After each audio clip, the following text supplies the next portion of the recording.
but they loved the place so much. They thought this is the only place Shiva should live, not Mount Mandara. And they became Dwarapalakas of this city.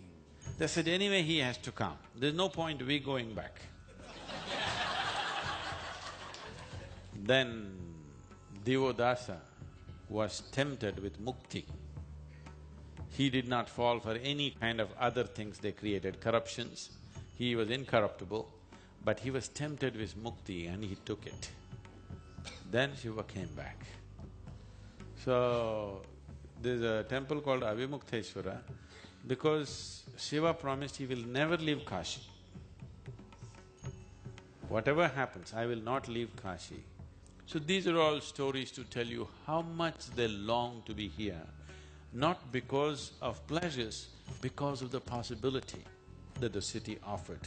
Because the city was not just a dwelling place, it was a mechanism to go beyond all limitations. It was a mechanism for this tiny little organism to connect with the larger organism of the cosmos.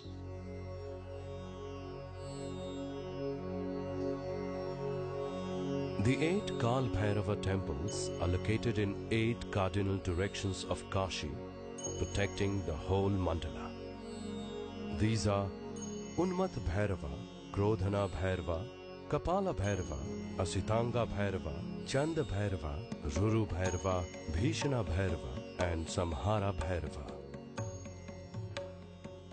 In the Kashi Khanda Purana, the Kashi Kshetra is said to be standing upon Shiva's Trishul, and 3 main temples form the 3 points of the trident.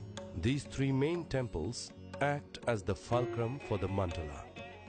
They are Omkareshwara in the north, Vishveshwara in the middle and Kedareshwara in the south. Each temple forms their own khanda or sphere of influence.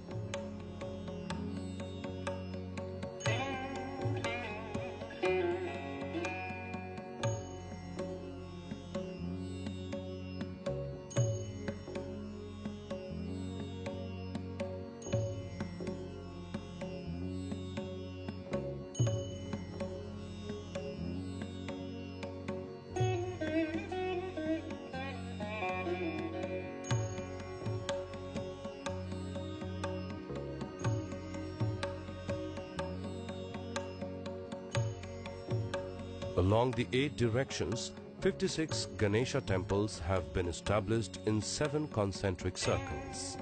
Their walk of devotion to visit these 56 shrines takes the pilgrims in a natural clockwise spiral that ends at the Kashi Vishwanath temple. There are also 64 Yogini temples, 12 sun temples, 9 temples for Navdurgas, 9 Chandi temples, and many others which form the 468 major shrines of Kashi. The 12 Aditya or sun temples are also located in accordance with the transition of the sun through half of the year from Dakshinayana to Uttarayana.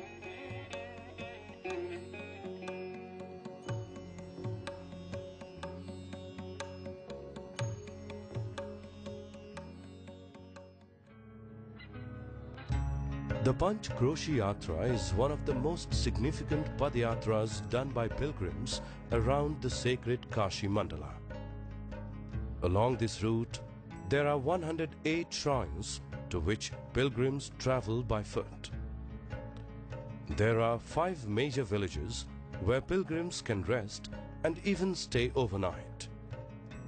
Even today, gold trees built by kings a few hundred years ago are still intact.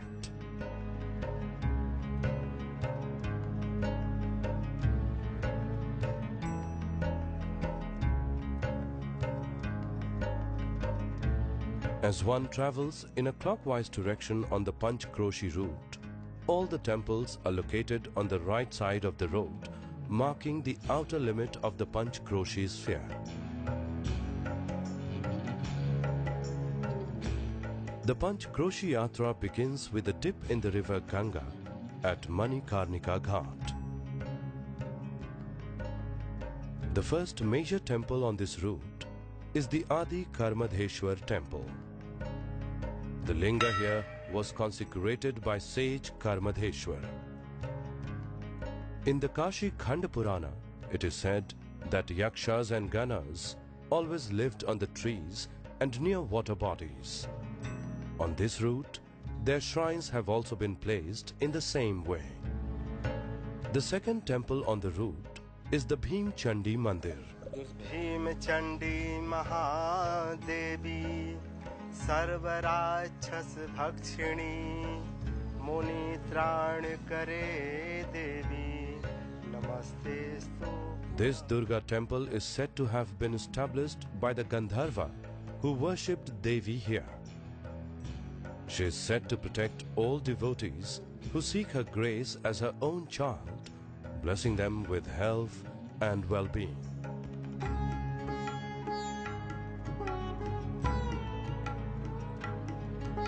The third is Dehali Vinayak temple. This temple is directly in line with the Kashi Vishwanath temple, marking the halfway mark of the yatra. It is said that before entering Kashi, Lord Rama meditated here. The fourth is the Rameshwaram temple. This temple is said to be a replica of the Rameshwaram temple in the south.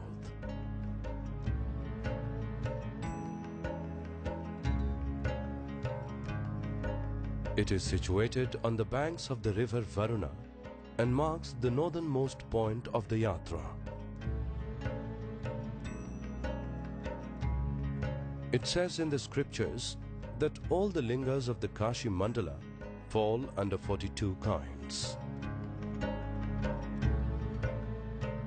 In the Kapildhara temple, all 42 kinds are there in a single form.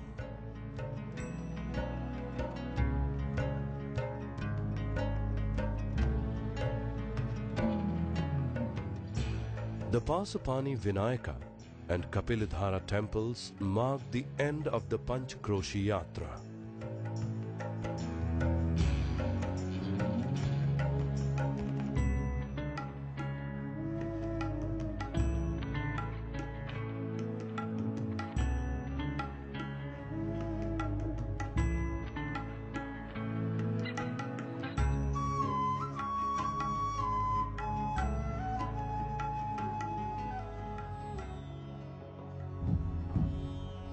Sadhguru, this is also called the city of death.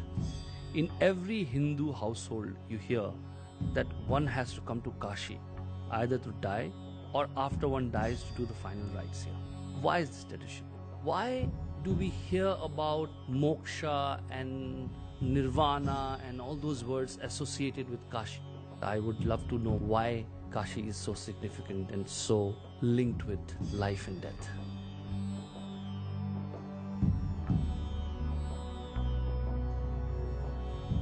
Most people do not choose to live in a great manner. They have an aspiration, at least they want to die in a great way.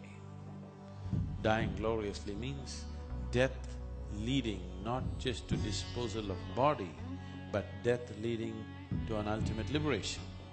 That little aspiration brought millions of people to Kashi to die. It almost became like a city of death. People want to die here.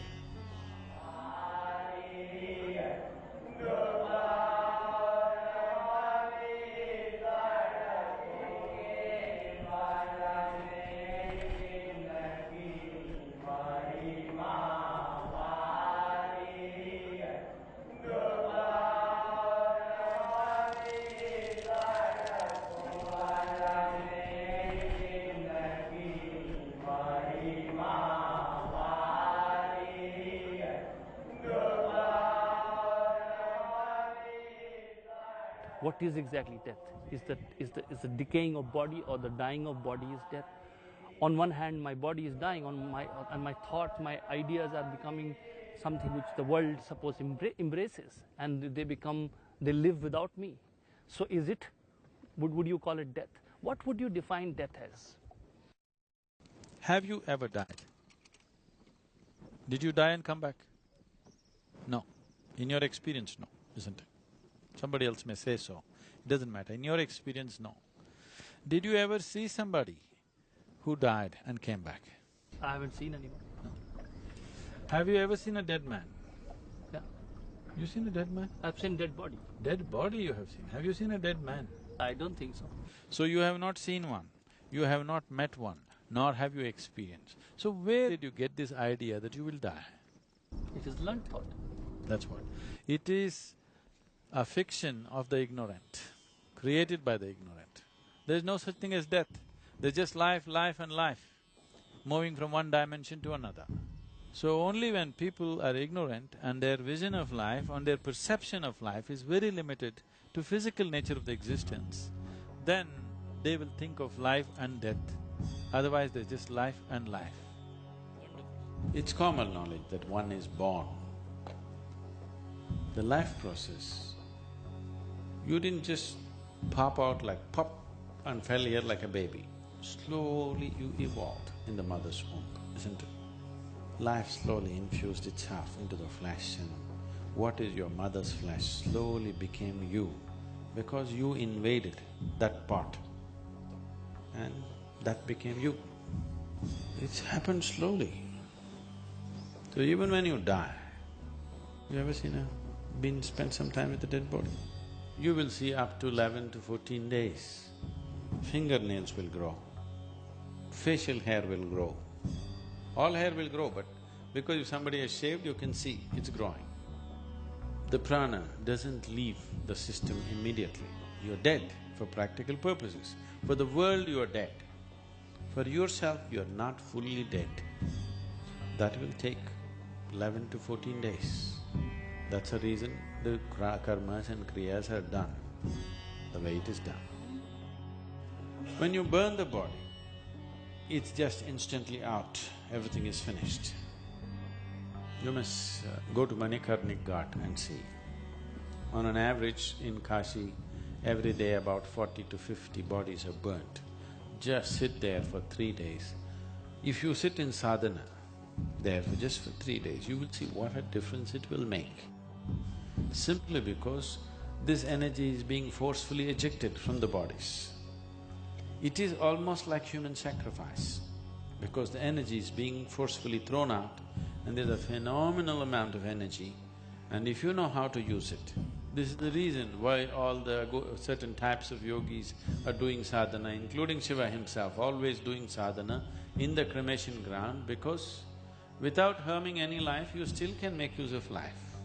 And especially when fire is there, the element fire creates a certain aura or a certain sense of akash around it always. Akash is significant for human perception. Only where there is akash, a strong presence of akash, one's ability to perceive is enhanced. So here both are happening. One thing is lot of energy being ejected out of the remaining aspect of prana is being thrown out because body is being destroyed, the foundations are being taken away. And there is fire. Together, it is a very conducive atmosphere for one who wants to know, for one who wants to heighten his own energies. So cremation grounds have always been so. Sadhguru, also one more thing one hears about and a lot is Kala Bhairav and death. I have not read much about it, but have heard a lot about it. Would like to know the connection between Kala Bhairav and death.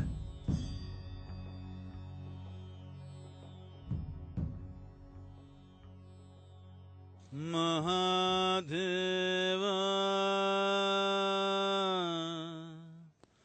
Maheshwara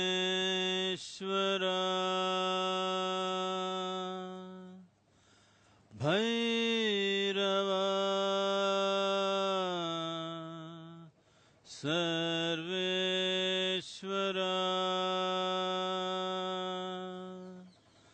Mahadeva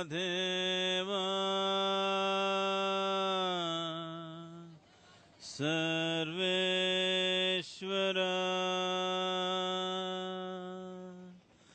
Bhairava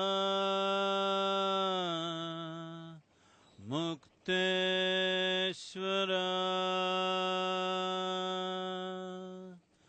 Mahadeva Mukteshwara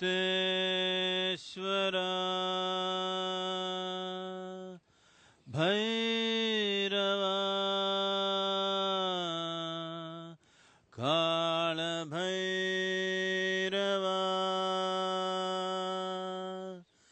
Kala Kala Bhairava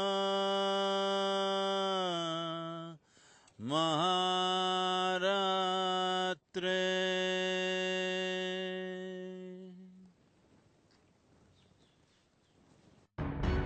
Upon hearing Brahma's lie that he had reached the very top of the eternal pillar of light, a very fierce, terrible form of Shiva emerged. He was Kal Bhairav, the Lord of Death, who ripped off Brahma's fifth head in an instant. This, however, made him guilty of a Brahma Hatya, the sin of killing a Brahmin, and a Brahma's skull immediately stuck to Bhairava's hand. To get rid of the skull, Bhairava took on the Kapala Vrata, or the vow of the skull. To absolve himself of this sin, he wandered across the land, using the skull as a begging bowl. Seeing this, Vishnu advised Bhairava that returning to Kashi, where he had revealed his true form, was his only salvation. As soon as Bhairava entered Kashi, the skull fell. The ground upon which this skull fell was known as Kapala Mochana Tirtha, where the original Kal Bhairav temple was established. Here, Bhairava remains as Papa Bhakshana, or the sin eater, consuming all the sins of the devotees and pilgrims who came to seek refuge in him. Thus, Kashi is known as Mahasmashana, the ultimate cremation ground. Right now we are in front of Manikarnik. Right next to that is the Kala Bhairav temple. What you see there is Kala Bhairav temple. Kal Bhairav means… Bhairav is one who takes you beyond fear. Kal Bhairav is the fear of time. It is the fear of time, it's not the fear of death. Time is the basis of fear. If you had limitless amount of time, it wouldn't matter, isn't it? It is time is running out. If something happens, time is the issue. If something doesn't happen, time is the issue. That is why Kal Bhairav. If you are free from the fear of time, you are free from fear itself, absolutely. So Kal Bhairav is a deadly form of Shiva. It was guaranteed. If you come to Kashi, you will attain to mukti. It doesn't matter what kind of a lousy creature you have been all your life. So all the lousy creatures started coming because they lived badly and they want to die gloriously. So he said, there needs to be some check. So he took the form of Kal Bhairav. It's called Bhairavi Yatana. That means when the moment of death comes, for all that you have been, your whole many lifetimes plays out in a moment with great intensity, and whatever pleasures and sufferings and pains that need to happen to you will all happen. It would have spread over many lifetimes, but all that will happen to you in a microsecond, but with the kind of intensity that you cannot hold. So this is called as Bhairavi Yatana. Yatana means ultimate suffering, it's something that happens to you in hell. He will make it happen to you here. So when you want to do that kind of a job, you need a right kind of costume. Shiva put on the right kind of costume and became Kal Bhairav to create Bhairavi Yatana for you, to create such phenomenal pain that you have not imagined possible, but just for a moment, so that after that, nothing of the past remains in you.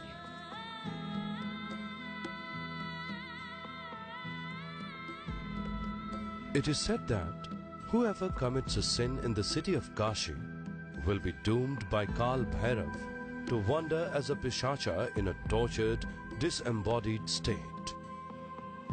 Even for such tormented beings, the city of Kashi offers liberation at the Pishach-mochan temple. This wretched state is far worse than that of the Bhairavi Yatana, as the torturous lifespan of a pishacha is 3 lakh years. Pishach-mochan, said to have once been a pishacha himself, was assigned by Kal Bhairava to carry out this role of delivering even the most sinful into ultimate liberation.